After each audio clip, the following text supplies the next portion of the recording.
अच्छा जागल बताओ तो नियम ना रे या भैया के गाड़ी में अपन सामान सटाम ना रे पेल के खड़ा कर दे इहन मन मुंडी में मुंडी फसाओ ना रे के पेल दे हम गांव के गर्मी खत्म हो जाए सारा बुरु छु छु मुंडी में मुंडी सटाओ ना रे तारा बहनी के ए भैया पेलक बाद झाड़ उखाड़ के पेल बकचोदी मत कह सुनला के बाद झांटे ला लो जाए ऐसे भी दिमाग खराब है छोटिया फोन ना करती है अरे में तो झाड़ उखाड़े वाला काम करता रहा तकाल आज हम फिर से अप्लाई करे बनी आंतर सिंह प्रियंका एंड अवधेश फिल्म भाई आज का वीडियो बहुत खास है इसलिए आप सभी से बोलना चाहता हूँ बहुत मजा आएगा तो इस वीडियो का लोग पूरा देखिए और देखने के बाद भूल जाइए तो बिना कोनो लाला सुन के आप आज का वीडियो स्टार्ट करता हूँ और वीडियो खाली हंसाने के लिए है सर लाल पे ताकता भौजी के पटक के भौजी के झाट छिला भौजियो खुश तू खुश ला के पैर ताकता तो फिर से कहता कि जागल बताओ आम ना अरे अरे अरे अरे अरे अच्छा था भैया तो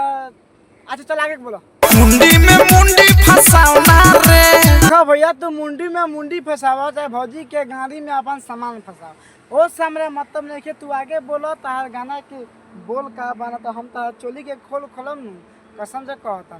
हगवा कम मुतवा ज्यादा भसरी वाला नाम होई बर्बादी काम बाकाश राजा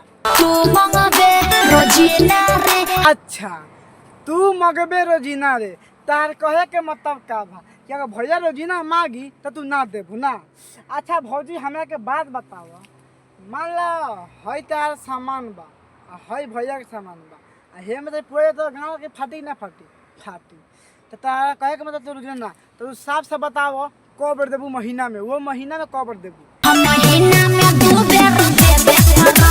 अरे भौजी भसरी वाली वाह महीना में 2 बार देबे करम सुन लो और दिन का मुठ मारम गजब का लड़की बार हम महीने में 2 बार का लेम हम महीना में 4 बार लेबो हाँ हफ्ता हफ्ता बा 7 चुका 28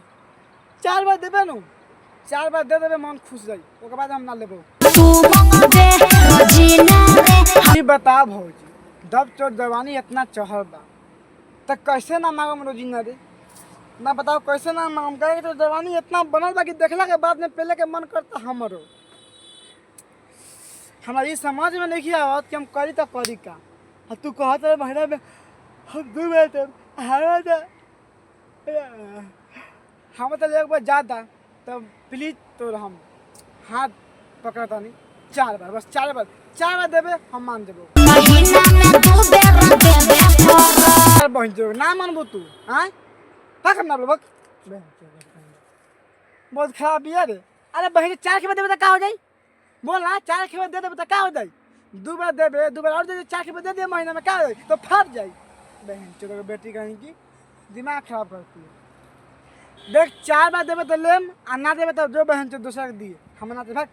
फक बहन चो कोनो बात ना अक्सर सब जगह साथ में होकर कि नासा गर्मी चढ़ रहा हर के हम ही गर्मी छोटी से मिले न तो हमरो मन करता है मारे के लेकिन हम कहनी जब शादी करे के बाद तब बाद में पलंग में सुता के मानम लेकिन ये हमारे सोचल ना पूरा तो कोनो बात ना क्या कर सकता नहीं हम अब तो हमारे नसीब में ना रहे तो ना मिलल लेकिन हम हार ना मानो हम और कोशिश करम अगर हमारे से होई तो होई आ ना तो भगवान भर छोड़ दें काहे कि हम दिल से प्यार कर बने कोनो करा सभी से प्यार ना कर बने कि कह दी कि हटा बहन छोट खराब भी है देखा खराब ही नहीं कि भगवान ऊपर वाला जैसे बनाए सही बनाए हैं ठीक और मैं उनसे दिल से प्यार किया हूँ दिमाग से नहीं कि भूल जाऊँगा आप लोग याद रखना कमेंट में बताना दिल से प्यार करना चाहिए कि नहीं करना चाहिए अल्लाह के बाद में भौजी के झाट छिल के चाट ली सारा छू छू शर्ट शर्ट मार दे अरे भैया तोरे धन पेल दी है बाद में पहले शादी तो कर ले शादी किया नहीं पहनने के पहले शौक लगा लिया कैसे कैसे लोग रहते हैं यार कुछ समझ में नहीं आता मैं क्या बोलूँ ना बोलूँ बहन तो यहाँ से आज मैं जानूँ देखो भाई लोगों अभी हम लोग कहाँ पे हैं पटना में और पटना से हम लोग जा रहे हैं दिल्ली और दिल्ली का सफ़र कैसा होगा आप मैं एक शॉर्ट वीडियो में ज़रूर बताऊँगा कि दिल्ली का सफ़र कैसा था पटना से तो आप लोग इस चैनल को सपोर्ट करना और भाई को आगे बढ़ाओ फिर से मिलता है नेक्स्ट वीडियो में जब तक जय हिंद जय भारत।